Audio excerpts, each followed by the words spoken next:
All right, this is my favorite time of the day with my favorite people of the day, student athletes. I got a video for you. I did not do my homework.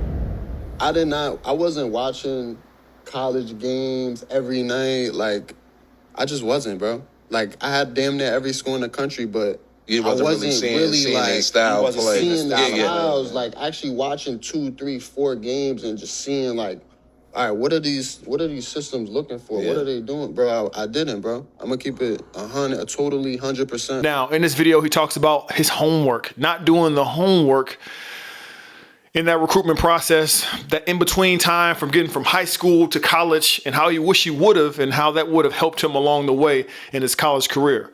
Now, when he says homework, now what he means is just doing the homework as far as, knowing the playing style of the coach, seeing if he fits into the offense and things like that. And that's very well fine and dandy, but there's a lot more other things as far as homework that you should be doing as a student athlete, making that transition from high school to college, or even those ones that are in college that are transferring to a different college. Things that you need to be doing as far as homework that's really going to help you out versus just transferring because you like the colors or you like the location or whatever. So let's get into those things. Now, the first thing, we're going to go back to what he said as far as coaching system. You have to make sure that you fit the coaching system, the playing style. You got to make sure that fits who you are. Now, some of you may not even know what that is for you. Some of you don't know what playing style, what coaching style works best for you. So that takes a self-audit of, what gets me going. Sometimes you need to reach out to previous coaches seeing what their coaching style was, which ones you like, which ones you didn't like, and ask them, which ones do you feel like I perform better under? So you got to really do your research on just what makes you go. And as a lot of you may think you already know, but trust me, if you haven't already thought about this, you probably don't already know. So invest the time to do that audit of yourself of what do I do best. So you got to understand what your playing style is, what you do best, what offense you do best under, and see what's going to be an easier transition for you to do that same thing in college. Don't think they're just going to change just because you showed up. That's not how this works. They're not going to just change everything just because you show up. And again, it doesn't matter the sport. What historically does that program produce as far as whatever coaching scheme that they have out there, whatever type of player, do you fit that? And there's one last point I want to make on this, of just to let you know how important it is to do your homework to make sure that you're a good fit for that team as it relates to coaching style, philosophy, mission, and just overall culture at that particular university. There's one team that sticks out to me when I think about this, and that is the NBA Miami Heat. Now, for some of you may not know, the Miami Heat is a professional basketball team, obviously in Miami, Florida, and they do things a little bit differently. They focus on being in super good shape, highly conditioned, defense, scrappy. They even go down to how much food you're consuming and calorie intake and calories burned. This is a big deal. To be lean, efficient, it takes a special type of player to play in that type of system. Now, that doesn't mean that other teams don't have great basketball players, because they're obviously in the professional league, so obviously they can play. But even in that, they may not be a good fit for Miami, the way that Miami does it. Their team is not monitoring how much food they're eating and calorie intake and making sure that they meet weight. They have a certain weight. They're not doing that. They would do better at a different team that doesn't allow that more lends to their approach to the game of basketball. And the same could be said as far as your approach to whatever sport you do play in college. There's some teams out there that just do not play or compete in a way that is conducive of your skill set. Now, don't get me wrong. No matter your skill set, you're going to have to stretch anyway to grow into the shoes that you have to fill once you go to college, because it's a higher level than high school. So let's not get that confused. Let's not think that I'm saying that, if it's tough, that means it's not a good fit. That's not what I'm saying. But what I am saying, that if you don't do your homework to know what's expected of you culture-wise and be able to cross-reference that to who you are as a person, then you're going to be sadly mistaken when you don't fit. You're going to be sadly mistaken when you've transferred to this school thinking that you fit and you don't. You're going to be sadly mistaken when you're ready to go home the first semester. It's because you didn't do your homework to make sure it was a good fit beforehand. Number 2, I would say socially. Do your homework as far as socially. Some of these schools may not lend to the sociability that you're used to. That can mean various different things. Maybe you want to join a Greek letter organization. You want to be, I don't want to name any, but if that's what you want to do, understand that that's not on every college campus. Understand that, some college campuses don't allow it. Some do. Some allow it, but that particular fraternity or sorority has a bad reputation. Think about this before you transfer. Do your homework beforehand. And I will say the second one will be, I guess we're on the third one now, is academically. Teacher to student ratio. Is it one every class? Is it one professor for 20 students in that class? One for 75, one for 300? What does that look like? Does that work for you? Are you a person that just give me the assignment, move out the way, let me do my thing? Or are you one of those student athletes that you say, you know what? I need to be able to stop by somebody's office hours and talk to somebody about this. I need to be able to talk to my doggone professor. I can't, no, man. I need some help. I need some assistance. If you're that person, then think about that. Do your homework beforehand. Then let's talk about student athlete or academic services. Are you a person that really, do you need an academic advisor that's going to be able to be in contact with beyond just email? Tutors, right? Other accommodations that these are things you need to be thinking about beforehand. There are some universities that have resources enough that you can go rent out a laptop and return it when you get ready. Because they have resources in abundance. And then there's other schools out here that there ain't no renting out anything. If you ain't got it, you ain't gonna get it. Because we don't have resources. We scrape at the end of the barrel just to keep the light on around here. Okay? So understand, do your homework when it relates to that. Proximity is another one I would say. My next one is just proximity. Some of you are homebodies. You want to be home for mama's cooking, and that's important for you to get there for the weekend. How far is this from home? Do your homework. Don't get yourself in a situation and then think about it afterwards. You need to think about this right now. Are you a person that can be away from home 14 hours away?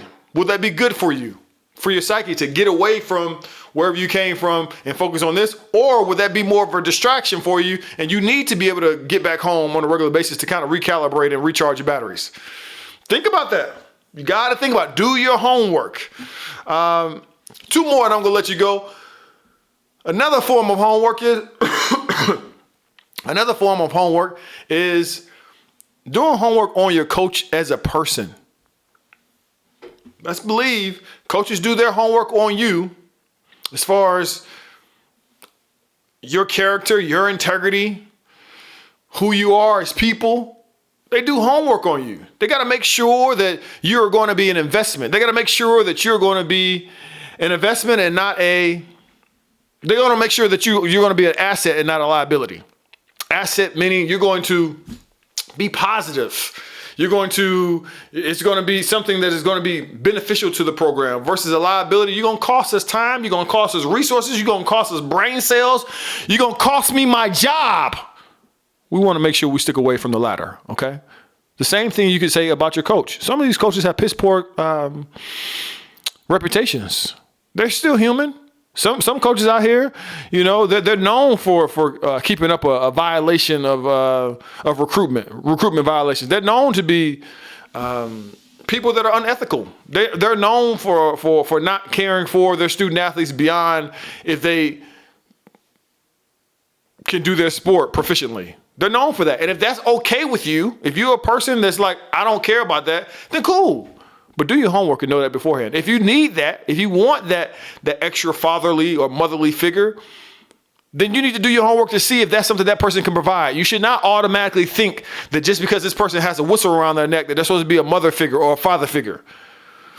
By definition, their only job is to coach the sport, to win games, or competitions or matches or meets or however you want to look at it. That's their job by definition.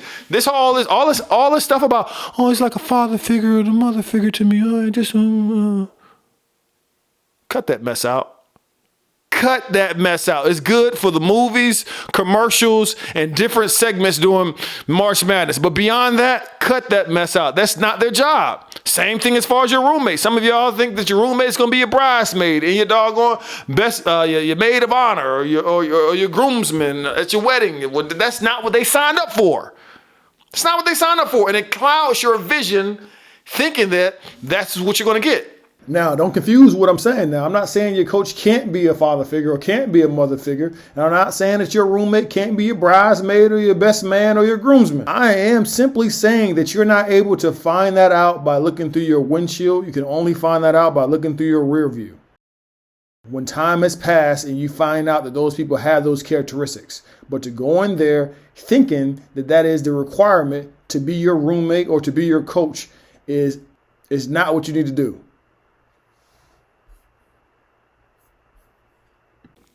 I beg of you to figure out what you feel like a coach needs to be so you know that beforehand, so you're not grading the coach on assignment, grading a coach on something that he or she didn't even know they were a part of in the first place. As far as character and integrity, if that's not a big deal for you, I don't know why it wouldn't be a big deal for you, but to each his own. If that's not a big deal to you as far as coaches lying, saying one thing but doing another when it comes to players, always in recruitment violation issues, talk dirty to folks, talk bad to folks. If that doesn't bother you at all, then you could. This segment doesn't really mean anything to you. But for those that matters to you, then you should do your homework to see if that coach fits that bill. The worst thing you can say, I tell student athletes this all the time, the worst thing you can say, well, this is common sense. Nothing ain't common. It's not common sense nothing's common sense other than the person that's saying it's common sense. People have different mentalities on things. People come from different backgrounds, different households. Shoot, some of you have siblings that grew up in the same house you did, and they still don't see things eye to eye with you. Eye to eye with you as far as character and integrity. So what makes you think someone that you've never met in your life is going to be mirror image because it's common sense? It's not common sense. None of it's common sense. So again, I beg of you to look at these things beforehand, before you render a decision if you want to go to that college. Do this beforehand, because me myself, I would want to play for Coach Tubby Smith back in the day. He was one of the few black coaches at a major Division I school at Kentucky. They won a lot. They were an amazing school, and that was enough for me. At 17 years old, that was enough for me. Then as I got older, I was like, and we actually played against Kentucky. Crazy enough, we actually played against Kentucky when I went to a D2 school called Ouachita Baptist University, and I wouldn't have fit that offense. I wouldn't, listen, it would have been a tight race for me to be the manager for that team, let alone an actual player on that basketball team. And I didn't know that until I played against that school. It would have been a waste of time. It would have been a waste of time for me, them and those fans. A waste of time. So do yourself a favor. Do your homework, and not just the playing style, not just the coaching, but all your homework. Academically, socially, proximity, coach's reputation. Oh, I forgot this last one. What's that money look like? What's that money look like? We live in a world of NIL being on the tip of everybody's tongue. NIL. And when I say money, I'm not even just talking about that, because some of you, NIL will never even be a part of your process. And that's fine. That's fine. I'm still talking about money as it relates to like scholarship money, if that's a thing. Some of you may not even get a scholarship. That's fine as well. It's not guaranteed you're going to get a scholarship. But when I say money, whether it be NIL, whether it be scholarship, maybe I need to glue some of these scholarships together. Maybe I need to benefit from some of the transfer money scholarship that I get because I transferred from a sister state, and then also from a little bit from my academics, because you take care of your academics, so you got some of that money as well. And then Coach said he's gonna slide me a few dollars, and now I can help. I can help get things paid for by pulling all this money together. Maybe I didn't have a scholarship just from all one and done scholarship athletically, but that's fine. I still was able to get some of this stuff taken care of. So what's that money look like? Does it make sense for you financially? Is there a excuse me, is there a possibility for me to earn more in the future? These are conversations you need to have with that coach. Potentially, if you're in that recruitment process, you need to make sure you have these conversations before. You shouldn't assume anything. You already know about what they say about people who assume. Do your homework, and that'll minimize the amount of frustration that you may go through going through this process.